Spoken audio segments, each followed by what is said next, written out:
എനിക്ക് ഇന്ന് കണ്ടിട്ട് എന്ത് കുഴപ്പം? അതിന് നല്ല പ്രായമുണ്ട് ഇപ്പച്ചേ. അതതിന്റെ അമ്മയാണ്. അന്റെ ഈ വൈക്കോല് മാർക്കറ്റ് ഈ മുടി ഉണ്ടായാൽ തന്നെ ഒരു മനസ്സിന് ഇഷ്ടപ്പെടും. വൈക്കോലോട് പോണാൽ ഇങ്ങനെ പോവല്ലേ? ഇതൊന്നും ഒതുക്കണേ. ഒരു മഞ്ഞന്റെ ഇടയ്ക്ക് പെണ്ണ് കാണാൻ പോകുമ്പോൾ അതിനിപ്പോ കെട്ടാൻ പറ്റൂല. കെട്ടി കഴിഞ്ഞാൽ കുടുങ്ങാകെ. മോളൂസിന്റെ കല്യാണത്തിന് അന്നേക്കാൾ അന്റെ കല്യാണം ചെലവ് ചുരുക്കാണ് എന്റെ പരിപാടി. ഒരു മണിക്ക് 2 പക്ഷിയില്ല. അതൊക്കെ തെരലീനനുസരിച്ചാ. അന്നെ ഒരു മനസ്സോലാക്കിയിട്ട് ഇനി പെണ്ണാണ് കൊണ്ടുപോണ പരിപാടിയുള്ളൂ. ആളൊരു ചൊറുക്കൂട്ടിന്റെ ബ്യൂട്ടി പാർലർ ഉണ്ട്. അതിന് ഊട്ടി പാർക്കൊക്കെ പോയി അങ്ങനെ ചൊക്കൂടാ. ബ്യൂട്ടി പാർലർ തന്നെ. അല്ല നിങ്ങൾക്ക് എങ്ങനെ ഇതൊക്കെ അറിയാം? ഞാൻ വെറുതെ പിന്നെ സൈലന്റ് ഇടയ്ക്ക് ഇടയ്ക്ക് അങ്ങനെ പോയിട്ട് തന്നെ.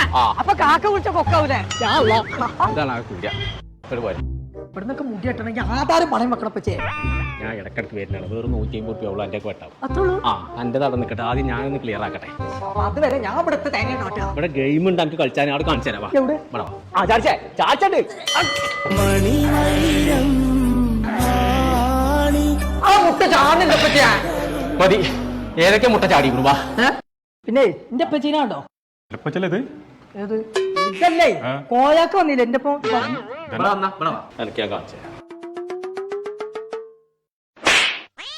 ഇപ്പൊ മനസ്സിലായോ ആരാണ്? ആ കൊമ്പങ്ങാട് കോയ. ശരി കേട്ടോ. അസ്സലാമു അലൈക്കും. ഞങ്ങൾ നമ്മളിപ്പോൾ ഉള്ളത് ഒരു അടിപൊളി ബ്യൂട്ടി പാർലറിലാട്ടോ. ജെന്റ്സിന് മാത്രമല്ല കേട്ടോ, ലേഡീസിന് കല്യാണ മേക്കപ്പ്, ഫേഷ്യല്, ഹൈഡ്രാ ഫേഷ്യല്, എല്ലാ ബ്രാൻഡിന്റെയും കറാട്ടിൻ ആൻഡ് ബോട്ടോക്സ് സർവീസ് ഇവിടെ ഉണ്ട് കേട്ടോ. ഇത്ര നല്ല ആംബിയൻസിൽ ഇത്ര കുറഞ്ഞ പൈസക്ക് ആരാ വേറെ ചെയ്തിരുന്നു? ഇങ്ങോട്ട് പോകുന്നോളി. നമ്മളെ കോഴിക്കോട് ഫറൂഖ് ചുങ്കത്തുള്ള റോസി ടാക്സിക്ക്.